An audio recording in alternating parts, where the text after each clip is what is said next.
Hare Krishna. Jaya Jaya Shri Chaitanya Jaya Nityananda Jaya Advaita Chandra Jaya Gaura Bhakta Vrinda Jaya Jaya Shri Chaitanya Jaya Nityananda Jaya Advaita Chandra Jaya Gaura Bhakta Vrinda Jaya Jaya Shri Chaitanya Jaya Nityananda Jaya Advaita Chandra Jaya Gaura Bhakta Vrinda. We continue reading from Caitanya Caritamrita Adi-Lila, chapter 7. We are hearing the glories of the Panchatattva. Text 68. Sannyasi haiya karanartana gayana bhavuka sabasange lalakara sankirtana. Translation and purport by His Divine Grace, A.C. Bhaktivedanta Swami Srila Prabhupada. So we are on that part where Prakashananda Saraswati is talking to Lord Chaitanya. So we're continuing to read that Prakashananda Saraswati is saying, you're a sannyasi. Why then do you indulge in chanting and dancing, engaging in your Sankirtana movement in the company of fanatics? This is a challenge by Prakashananda Saraswati to Sri Chaitanya Mahaprabhu.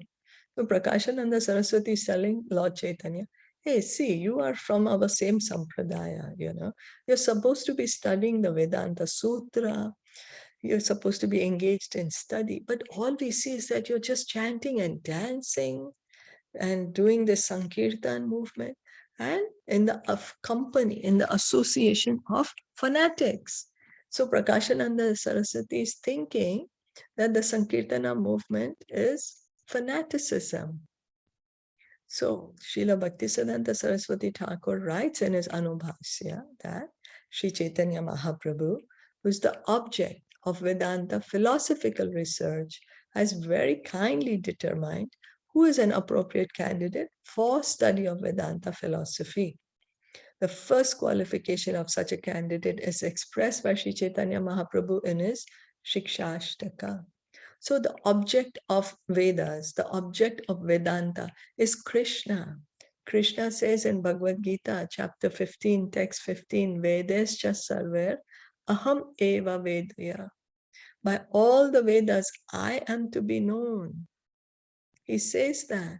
So by all the Vedas, Lord Chaitanya is to be known because Lord Chaitanya is Krishna himself. Vedanta. Ved means knowledge. Anta means end. So the end of all knowledge is Krishna. That's the end of all knowledge. That's Krishna. All the research, all the philosophical research, the object is Lord Krishna. So he determines that who can understand the Vedanta. And the qualification is mentioned by Sri Chaitanya Mahaprabhu in Shikshashtaka. Shikshashtakam is the instructions, or rather the written verses left behind by Lord Chaitanya.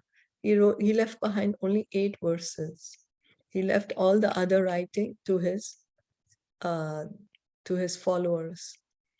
So he mentions Tranadapi Sunichena Taror Iva Sahisnuna Amanina Manadena Kirtaniyaha Sada Harihi. This statement indicates that one can hear or speak about Vedanta philosophy through the disciplic succession. One must be very humble and meek, more tolerant than a tree, and more humble than the grass. One should not claim respect for himself, but should be prepared to give all respect to others. One must have these qualifications to be eligible to understand Vedic knowledge. So we may think, I'm so great, I am going to study the Vedas. I am the one who is such a great scholar. What is there something that I cannot understand? But we cannot approach the spiritual world in this way. We cannot approach God in this way. We cannot approach spiritual knowledge in this way. We need to approach with a mood of humility, with a mood of meekness that I don't know anything. I really don't know anything. I need to learn. I need to hear. And so one must be humble and meek. Because if we think, oh, I know everything, well, then A full cup is not going to hold any more tea or water or whatever you want to say, because the cup is already full. So if we at all want to understand the instructions of Bhagavad Gita or Srimad Bhagavatam, we need to approach in a humble mode. Humble mode. Be prepared to give all respect to others and should not claim respect for himself. Be more tolerant than a tree, more humble than a blade of grass. These are the qualities that attract Krishna. These are the qualities. Krishnadas Kaviraj Goswami, the author of Caitanya Caritamrita, he said that this is the foundational verse. We should tie this verse around our neck, he said. He said, only in this, Lord Chaitanya says that only in this mood can we chant the holy name constantly. Only when we come to this point that giving all respect to others, not claim respect for myself, being very humble, meek, tolerant, more humble than a blade of grass, then in this mood, one can constantly chant the holy name. And so that's the reason this verse is so important. Vedanta patana dhyan sanyasira dharma tahachari kara kene bhavu kera karma. Meditation and the study of Vedanta are the sole duties of a sannyasi.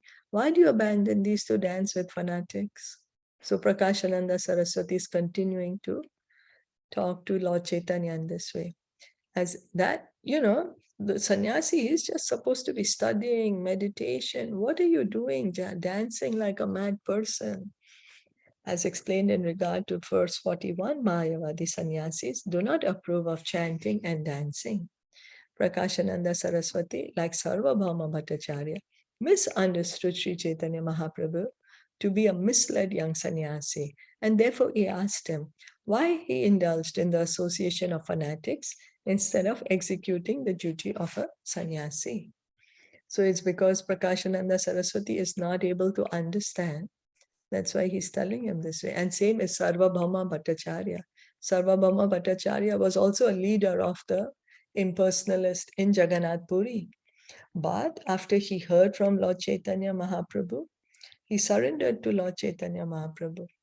He became one of his close associates. He became a very dear disciple. Prabhave dekhiye toma sakshat narayana hina char karakene itheki karana. You look as brilliant as if you were Narayan himself. Will you kindly explain the reason that you have adopted the behavior of lower class people? So Prakashananda Saraswati had gotten very attracted to Lord Chaitanya because he said this is Narayan himself.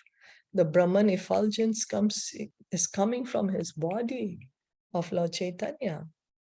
So due to renunciation, Vedanta study, meditation, and the strict regulative principles of their daily routine, Mayavadi sannyasis are certainly in a position to execute pious activities. Thus, Prakashananda Saraswati, on account of his piety, could understand that Chaitanya Mahaprabhu was not an ordinary person, but the Supreme Personality of Godhead. So Prakashananda Saraswati, because he was engaging in studying meditation, controlling the mind and the senses, have a daily routine, following the principles. And so of course, he would have the qualifications, he's not in the mode of ignorance and mode of passion.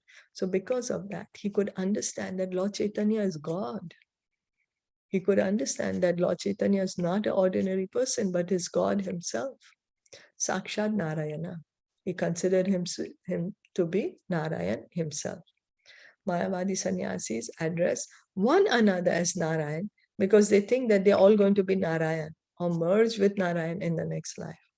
So the Mayavadi sannyasis, they think, that you, me, all of us are Narayan.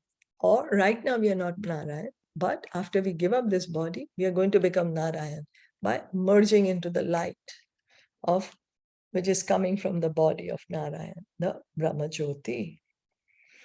Prakashananda Saraswati appreciated that Chaitanya Mahaprabhu had already directly become Narayan and did not need to wait until his next life. Okay, so what Prakashananda Saraswati is thinking that, oh, Lord Chaitanya, he does not need to give up the body to become Narayan. He's already become Narayan now.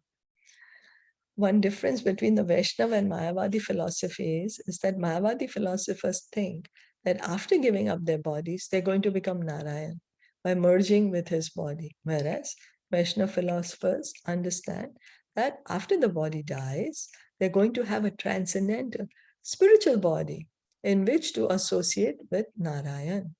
So here is the main difference. What's the difference? What is a Mayavadi philosophy means? Right now, I'm not Narayan, but after I give up my body, I'm going to become Narayan. I'm going to go inside the light of Narayan and I will become Narayan myself. That is Mayavadi philosophy. What is Vaishnava philosophy is that after I give up the body, then I'm going to get a spiritual body. A spiritual body. And in this spiritual body, I am going to associate with Narayan. I'm not going to become Narayan, but I will have a spiritual body in which I can associate with Narayan. So this is the main difference between the Mayavadi philosophy and Vaishnava philosophy. Any questions or comments?